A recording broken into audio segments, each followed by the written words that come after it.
Jumpa lagi para pemirsa YouTube Surya KKS yang budiman di seluruh Nusantara, bahkan dimanapun saudara berada. Kali ini saya akan memberikan sebuah konten yang cukup unik, tapi semoga ini bermanfaat untuk kita semua, terutama untuk sedulur-sedulur yang saat ini tinggal di daerah yang sedang mengalami cuaca yang sangat ekstrim. Ini adalah pesan dari beliau Kanjeng Ratu Niken Purwosari Roro Lembayung pada kemarin tanggal 22 hari Jumat sore malam Sabtu. Kami marak sowan ke Pasarian Ki Ageng Giring, dan di sana ada putri beliau yang bernama Kanjeng Ratu Niken Purwosari Roro Lembayung.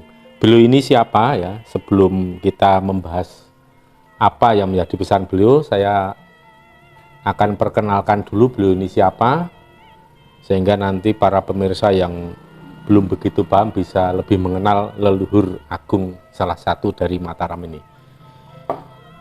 Yang Niken Purwosari Roro Lembayung itu sebuah nama yang unik dan sangat indah karena ada tes modernnya. Jadi tidak hanya kesannya itu orang-orang zaman dulu, tetapi ini ada nama-nama yang ya saya kira ini keren banget kalau orang zaman sekarang. Niken Purwosari Roro Lembayung. Jadi seperti orang zaman sekarang. Dan kalau saya malah saya balik ya pemahamannya. Berarti orang-orang yang sekarang namanya Niken itu ya berarti mengambil nama-nama para leluhur zaman dulu. Nah, beliau ini adalah garwa dari Kanjeng Panembahan Senopati, sehingga panjenengan sekarang bisa paham bahwa Ki Ageng Giring dengan Ki Ageng Pemanahan itu beliau berdua besanan. Karena putra dari Ki Ageng Pemanahan adalah Kanjeng Panembahan Senopati, dan putra Ki Ageng Giring adalah Eyang Niken Purwosari Roro Lembayung. Beliau dikaruniai seorang putra ya. Kanjeng Ratu Niken Purwosari Roro Lembayung dikaruniai seorang putra yang dijuluki Joko Umbaran, atau sekarang lebih dikenal atau lebih populer dengan nama Kanjeng Panembahan Puruboyo, yang pasarian atau makamnya ada di selatan Bandar Udara Adi Sucipto. Di situ daerah Blok O namanya, samping dari Komplek Angkatan Udara. Nah, di situ ada makam Kanjeng Panembahan Puruboyo 1, 2, 3, dan 4. Terus yang paling atas itu ada pasarian Eyang Niken Purwosari Roro Lembayung. Nah, kenapa kok ada dua nih makamnya? Yang satu ada di Komplek Makam Ki Ageng Giring, dan yang satu ada di Wotgaleh bersama para putra beliau dan cucu-cucu beliau. Kalau menurut saya pribadi, ini yang di Wotgaleh ini sebagai tempat beliau dulu saat wafat atau gugur, dan di Komplek Pasarian Ki Ageng Giring inilah beliau disemayamkan, karena di situ merupakan makam keluarga dari Ki Ageng Giring. Nah, Kanjeng Ratu Niken Purwosari Roro Lembayung berada di Komplek Ki Ageng Giring, itu posisinya ada di sebelah kanan. Kalau dari perspektif kita sebagai orang yang ziarah ke sana menghadap ke makam beliau ada di sebelah kanan dari makam Ki Ageng Giring. Sedangkan yang di sebelah kiri di situ ada Kanjeng Ratu Kajoran dan satu lagi makam garwa Eyang Panembahan Romo yang Widodari. Jadi di situ sebelah kiri ada dua makam. Dua-duanya sebenarnya garwa dari Eyang Panembahan Romo yang ada di Kajoran, Klaten. Yang sebelah kiri itu Kanjeng Ratu Kajoran, dan yang sebelah kanan itu garwa yang entitas Widodari. Tapi kenapa dibuatkan makam? Ya tentunya itu hanya sekedar untuk pepunden atau sebagai untuk monumen, sehingga kalau kita mau berinteraksi mengaturkan sembah bakti itu ada tempatnya yang tepat. Nah, kemudian saya kenapa ceritanya sampai sejauh itu ya, karena di sini Kanjeng Panembahan Puruboyo 4 atau yang disilahkan mempunyai nama asli waktu kecil itu namanya Raden Mas Timur, atau yang dikenal juga Pangeran Timur yang sekarang sudah menitis. Nah, beliau itu adalah saudara kandung dari Kanjeng Ratu Kajoran, yaitu garwa dari Eyang Panembahan Rama yang sumare di Kajoran. Jadi disitulah kaitan keluarga besar dari Trah Ki Ageng Giring besanan dengan Ki Ageng Pemanahan. Kemudian ada istilah juga yang ini penting untuk saya informasikan kepada sedulur-sedulur semua agar lebih mengenal cikal bakal leluhur Mataram. Dikenal ada segitiga kekuatan Mataram, itu meliputi makam Kot Galeh, di mana di situ di sumare dari Kanjeng Panembahan Purubaya 1 sampai 4, kemudian Eyang Niken Purwosari Roro Lembayung. Kemudian ada juga Tumenggung Wirasaba, yaitu seorang tumenggung yang sekti Mandraguna yang menjadi gurunya orang-orang sekti Mandraguna, termasuk gurunya Kanjeng Panembahan Purubaya, gurunya Pangeran Trunajaya bersama dengan Eyang Panembahan Rama itu kan juga gurunya Pangeran Trunajaya. Kemudian gurunya Eyang Arya Menggala yang pasareannya ada satu komplek dengan Eyang Panembahan Rama di Kajoran. Terus sebelahnya lagi Eyang Arya Bima, itu putra kandung dari Eyang Panembahan Rama. Nah, seperti kita tahu ya, Eyang Ageng Giring itu juga sudah berkali-kali memberikan resep jamu.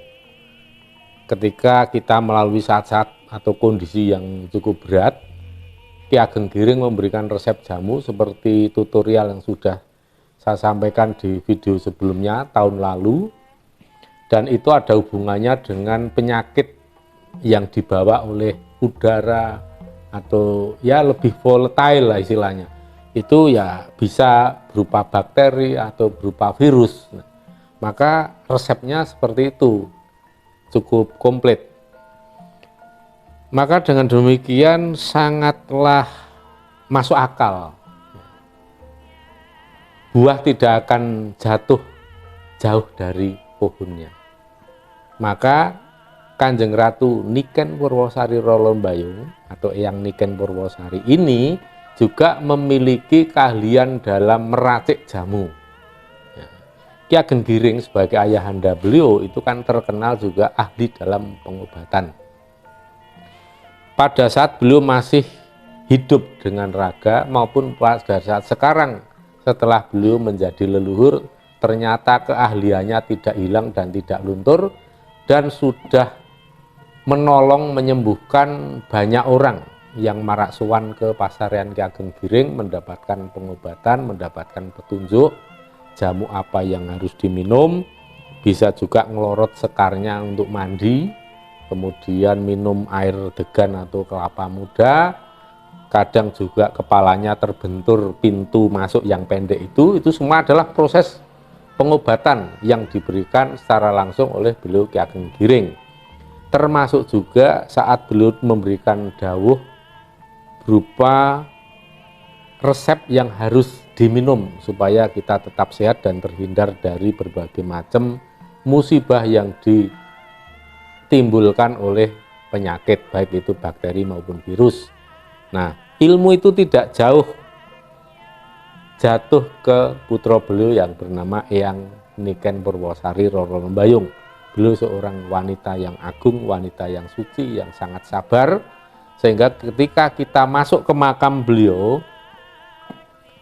biarpun di siang hari bolong yang terik matahari, kita menginjak keramik di luar makam beliau pasti panas banget, panas sekali ya. Kalau orang Jawa bilang kicat-kicat ya, atau panasnya ngentang-ngentang, hot potatoes.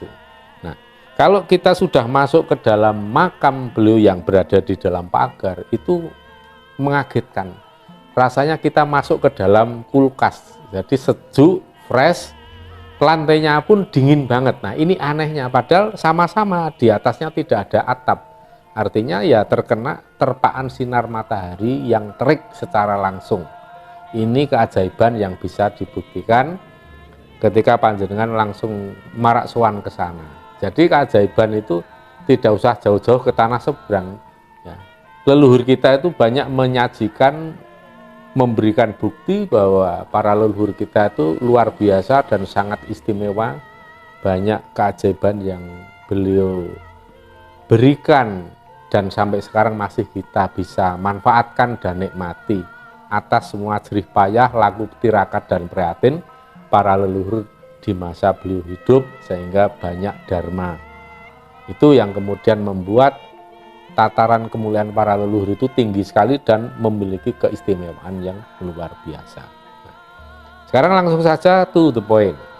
Pesan apa yang beliau sampaikan? Nah, ini berkaitan dengan kondisi alam, terutama oleh cuaca yang kita merasakan sendiri. Ada hawa panas yang luar biasa, seperti ada uap api yang keluar dari dalam tanah muncul ke permukaan sehingga radiasi panasnya itu luar biasa.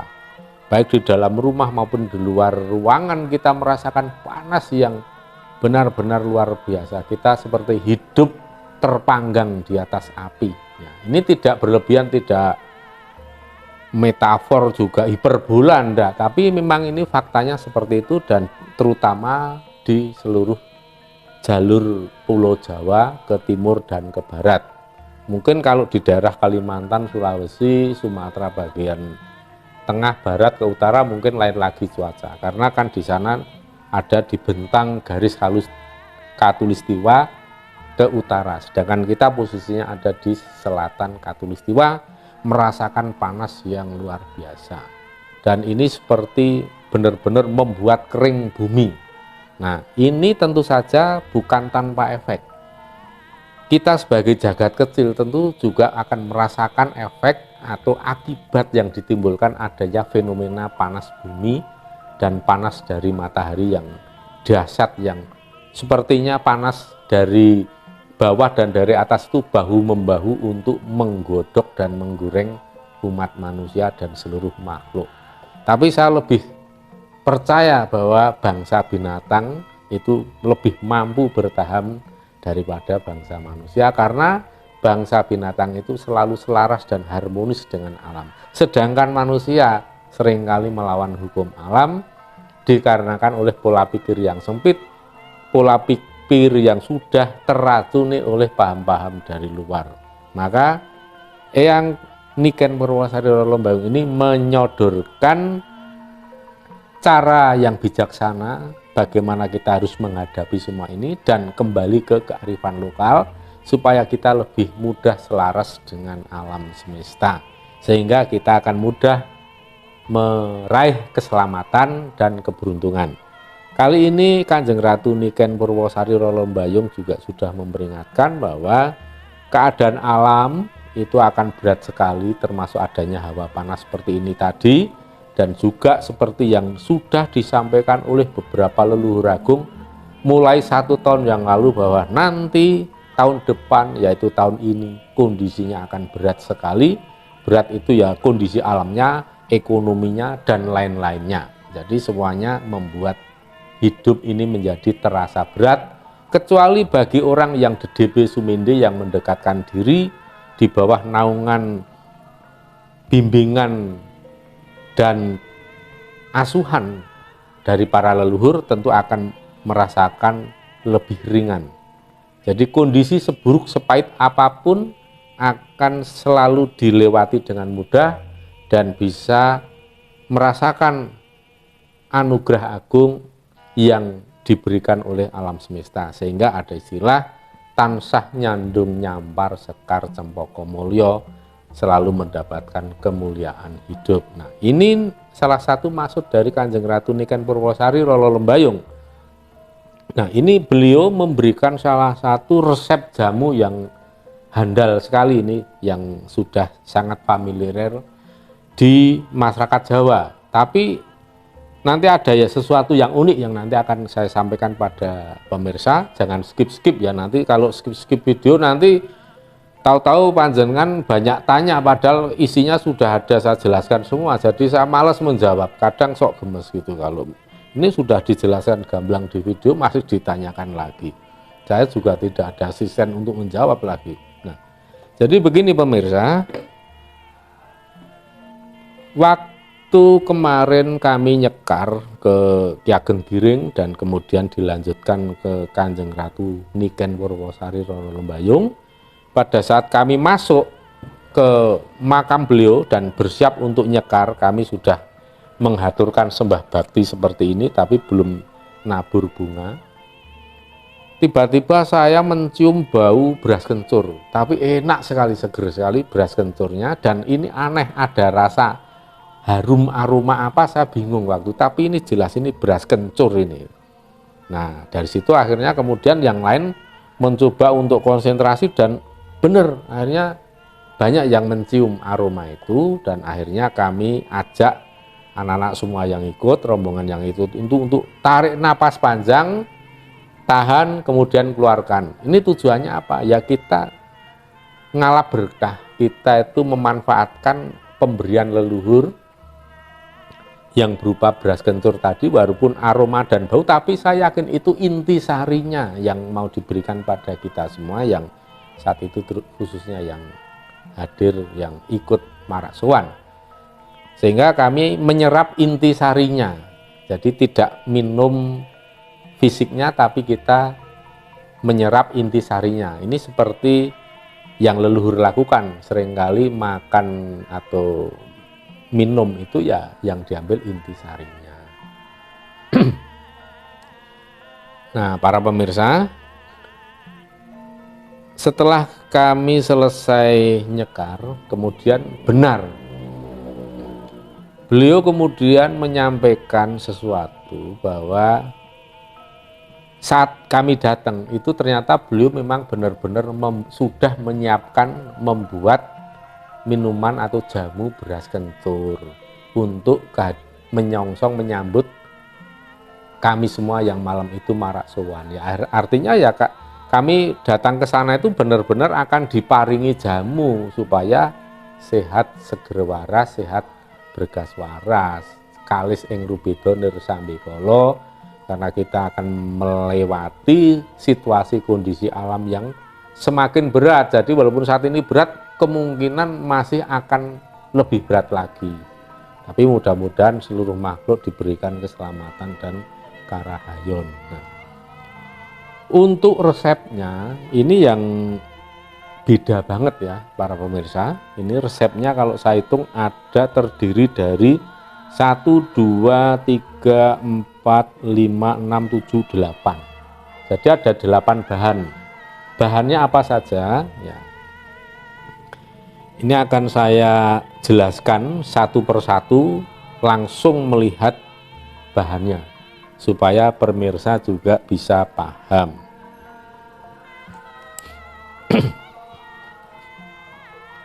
Bahan ketujuh bahan itu terdiri dari kencur. Ya. Ini kencur, kencurnya 1 on.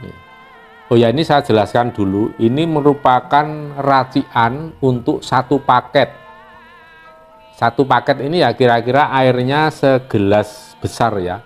1 gelas besar itu ya segini ini nih. Nah, ini gelas besar ya, kira-kira airnya segini. Jadi rumus racikan ini nanti tinggal disesuaikan dengan kebutuhan. Kalau panjenengan anggota keluarganya banyak ya bikinlah lebih banyak. Rumus racian ini dikalikan 2 atau dikalikan 3. Kan bisa mudah yang kalau dihitung butuhnya berapa. Ini bahan yang pertama, ini adalah kencur. Kencur ini 1 on. Ini sudah kita kupas supaya bersih. Kalau yang males biasanya nggak dikupas, tapi cukup direndam agak lama, terus bisa dibersihkan, dikopiok, diremas-remas pakai jemari, itu bisa juga bersih. Tapi nanti akan menjadi agak keruh jamu itu, warnanya nggak bisa bersih, seger atau cerah itu enggak, tapi agak keruh. Nah, makanya ini ya kita berjuang sedikit lah, ini kita ngupas ini memang kadang males juga ya. Kemudian yang kedua adalah cengkeh. Ini saya pakai 7 cengkeh, 7 butir cengkeh. Ini cukup mudah bahan cengkeh itu untuk dibeli ya. Yang keempat itu gula. Ini yang saya taruh di sini gula aren. Kalau panjangan mau pakai gula Jawa juga bisa. Berapa banyak gula ya? Kalau saya segini. Tapi ini nanti akan menyesuaikan seberapa selera Anda terhadap rasa gula atau rasa manis.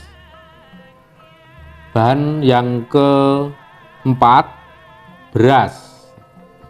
Nah ini beras ini saya rendam. Ini saya rendam supaya agak empuk. Berasnya sedikit. Kira-kira berapa? Nah bukan kira-kira. Eyang Niken Purwosari Roro Lembayung itu menyarankan rumus.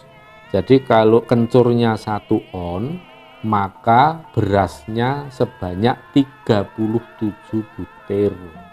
Jadi nanti panjenengan ngitung sendiri, dihitung beneran. Kalau 2 paket ya berarti 37 kali 2. Kalau 100 paket ya hitung aja sendiri ya, 37 kali 100, nah mumet ya. Ya nanti bisa dikira-kira pakai timbangan lah, kira-kira berapa gram kalau 37 butir dikalikan berapa porsi itu juga bisa. Sekarang bahan yang kelima, ini kayu manis. Ya, ini kayu manis. Kayu manis itu tipis. Ini bahan yang kelima. Kemudian bahan yang keenam, jeruk nipis, tapi usahakan jeruk nipis yang asli. Sekarang kan ada yang katanya jeruk nipis tapi yang tanpa biji itu kayaknya kurang sip rasanya, itu mungkin juga khasiatnya beda ya. Kalau saya lebih suka memakai jeruk nipis yang asli. 6. Sekarang bahan yang ketujuh, ini dicolok garam. Garamnya sedikit aja. Garam ini juga jangan kebanyakan, karena kalau beras kencur terus ada dominan atau terasa asinnya nanti nggak enak. Jadi asinnya itu hanya selemet-selemet sedikit banget, sangat lembut. Jadi kalau istilahnya orang Jawa itu ya dicolok garam.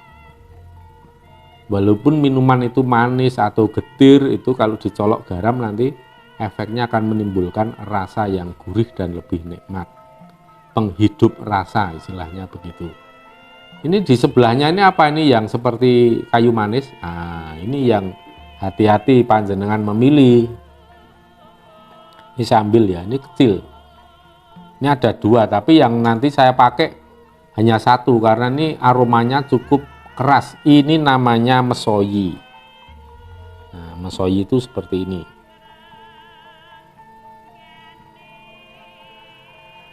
Mesoyi saya dekatkan ke cengkeh biar lebih jelas ya. Nah ini tebal, mesoyi itu tebal, tidak setipis kayu manis.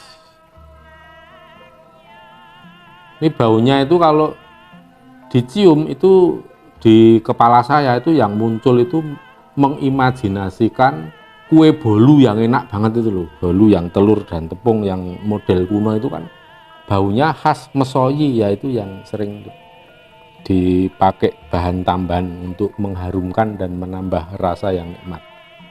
Jadi ini yang saya pakai sedikit aja ya nih pemirsa. Kalau kebanyakan nanti ini juga yang akan saya pakai paling hanya separuhnya lagi. Jadi sekuku jari kelingking saja ini. Ini kalau dipatahkan ini berat ini karena tebal. Nah ini kayu manis ya seperti ini.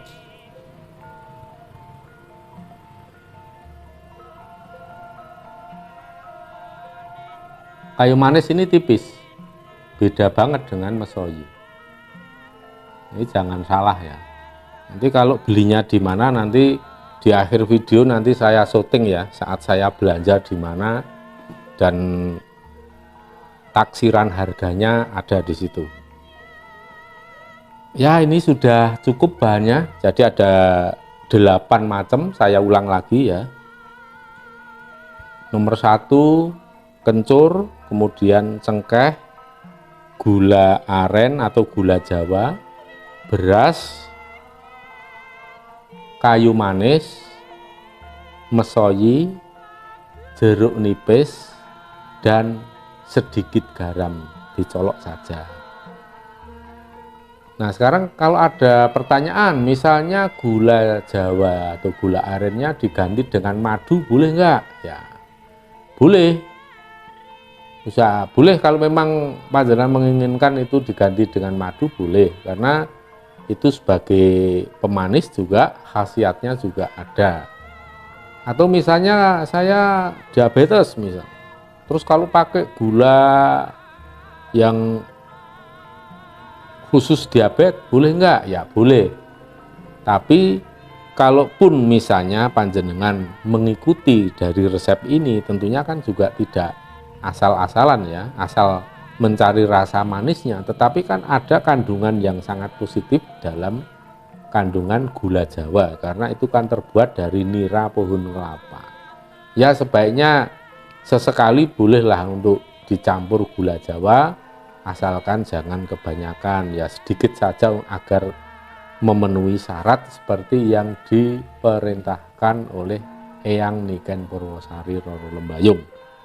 Nah terus prosesnya bagaimana? Ya nanti kalau saya deblok, saya pipis, ya rada repot, nyari alat pipisan juga susah zaman sekarang. Ya ini nanti akan saya blender. Saya sudah tanyakan ke beliau yang Niken Purwosari, boleh kok di blender.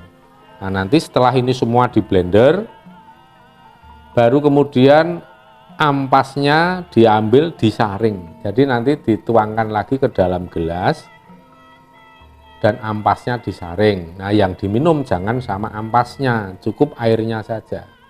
Itu air 1 gelas. Ini nanti saya akan menggunakan gelas yang sebesar ini ya, sedulur-sedulur. Ini biar kelihatan perbandingannya. Ini seperti ini. Ya katakanlah ini setengah liter mungkin kurang ya. Kalau ini sloki whisky, sloki minuman keras itu kan seperti ini, kecil ya. Jangan terkecoh, ini jangan dikira gelas besar. Ini perbandingannya seperti itu. Nah, ini perbandingannya nih. Nah, ini biar lebih jelas. Ini gelasnya segini, jadi airnya nanti segitu aja bisa. Ini airnya segini. Dan nanti disaring ya, sekali lagi disaring. Pada saat blender itu jangan langsung airnya tuangkan semua, jangan. Tapi airnya airnya setengah gelas dulu di blender. Kalau sudah lembut baru ditambah air. Kalau langsung semuanya 1 gelas nanti agak lama lembutnya dan agak sulit. Jadi harus nyemek itu aja, sedikit aja. Jadi kalau mau aman ya memberikan air itu sedikit demi sedikit dikira-kira. Kalau misalnya kurang tambah lagi. Nah sekarang airnya air mentah apa air mateng? Ya ini usahakan air yang sudah mateng, karena kalau air yang mentah itu kan kita kadang tidak tahu ada kandungan apa ya, kecuali kalau air dari sumber mata air di pegunungan yang memang terpercaya, Anda sudah ngetes nggak ada baksilnya ya, tidak ada kumannya, ya monggo. Tapi kalau saya sarankan ya air yang matang saja. Apalagi kiranya sudah cukup ya. Nah nanti untuk 1 gelas itu mau diminum berapa orang? Ya mau diminum 1 orang boleh, diminum 2 kali, pagi dan malam, atau pagi sekarang dan pagi besok juga boleh, atau diminum berdua biar lebih roman ya boleh juga, monggo. Ya masih jomblo ya tenggak aja langsung. Nah kemudian apakah ini resep diminum hanya sekali? Ya sesuai kebutuhan. Kalau memang sekali badan sudah terasa enak lagi ya. Sekarang kan yang sering kali dirasakan orang itu kan jarem-jarem, pegel linu, otot bebayunya terasa sakit semua, kalau disentuh tulangnya juga terasa sakit ya. Itu efek dari cuaca yang sangat ekstrim panas ini. Maka beliau Eyang Niken Purwosari Roro Lembayung itu memberikan resep seperti ini. Ini lebih identik dengan sakitnya orang kelelahan lahir dan batin, dan tidak identik dengan obat untuk melawan semacam virus, bakteri, dan lain-lain. Tetapi ini untuk melawan kondisi yang berat yang membuat orang cepat merasa kelelahan, suasana kondisi alam yang begitu menguras energi. Nah, itu yang bahaya kan, kalau energi kita terkuras, stamina kita drop, maka itu menjadi pintu masuk dari banyaknya penyakit. Maka ini jamu ini untuk menutup pintu pagar supaya panjenengan tidak dimasuki oleh penyakit-penyakit sekunder yang lain yang kadangkala justru lebih berbahaya, terutama penyakit tongpes, hantong kempes. Nih pemirsa, kira-kira apa yang ini saya membayangkan apa yang kira-kira panjenengan pertanyakan. Ini saya coba untuk memberikan jawaban supaya lebih tuntas ya, nanti tidak ada, atau setidaknya meminimalkan pertanyaan-pertanyaan. Kalau mengenai bahan-bahan ini didapat di mana, monggo googling saja atau coba cari di online ya. Online shop kan sekarang banyak ya, bahkan menyediakan delingo dan bengle aja yang sulit dicari, tapi kalau di online malah ada banyak. Ini panjenengan bisa coba memanfaatkan. Di antara bahan ini saya kira mudah semua untuk dicari kecuali mesoyi.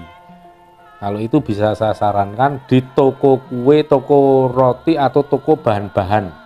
Toko bahan-bahan roti mudah-mudahan ada, atau di supermarket itu malah biasanya ada mesoyi yang sudah dibuat bubuk. Itu juga bisa.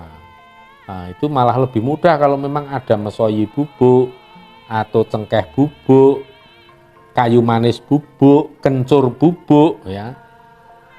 Itu bisa digunakan dengan takaran ini tadi ya. Kalau kencur ya ditimbang. Tapi kalau beras yang bubuk sebaiknya nanti ya kurang akurat ya, lebih baik dihitung saja terus nanti dilembutkan sendiri, diulek atau di apa, nanti dicampurkan. Saya kira sudah cukup jelas ya apa yang saya sampaikan ini tadi mengenai resep dan dawuh dari Eyang Niken Purwosari Roro Lembayung, yaitu putri dari Ki Ageng Giring yang ada makamnya di Sodo Palian Gunung Kidul. Nah, di sana monggo kalau suatu waktu mau nyekar ke beliau, terutama di hari Rabu ya kalau minta pengobatan ya. Mengenai caranya bagaimana bagi panjenengan yang ingin berobat nyuwun tombo ke Ki Ageng Giring, saya sudah pernah membuat videonya, monggo dicari saja. Mudah-mudahan ini berguna, bermanfaat untuk kita semua. Saya sharingkan kepada sedulur-sedulur semua supaya apa yang disampaikan, diberikan para leluhur kepada saya juga bermanfaat untuk para pemirsa semua, khususnya para pemirsa YouTube Surya KKS, sahabat-sahabatnya, keluarga besarnya, karena ini bisa nanti linknya di-sharekan, di-sharing ke teman-teman di grup-grup, karena saya lihat saat ini memang sedang banyak orang yang merasa badannya tidak fit, drop, kemudian lesu, lelah, cemas, bahkan sampai yang paling warah ini bisa menghilangkan semangat, baik semangat untuk struggle, semangat untuk bekerja, untuk berjuang. Nah, orang kalau masih hidup tapi semangatnya hilang, itu sama saja sudah separuh dari nyawa uncat dari dalam tubuh. Maka semangat ini harus dipompa terus, karena hanya orang-orang yang semangat yang akan mampu bertahan hidup dalam situasi dan kondisi seberat apapun. Bahkan orang-orang yang cedera sangat parah ya, itu akan selamat jika orang masih punya semangat yang luar biasa, yang besar untuk berjuang tetap hidup. Demikian yang bisa saya sampaikan. Akhir kata, wilujeng rahayu kang tinemu, bondo lan bejo kang teka saking kersaning Gusti, Suradiraja ningrat lebur dening pangastuti, rahayu sagung titah dumadi.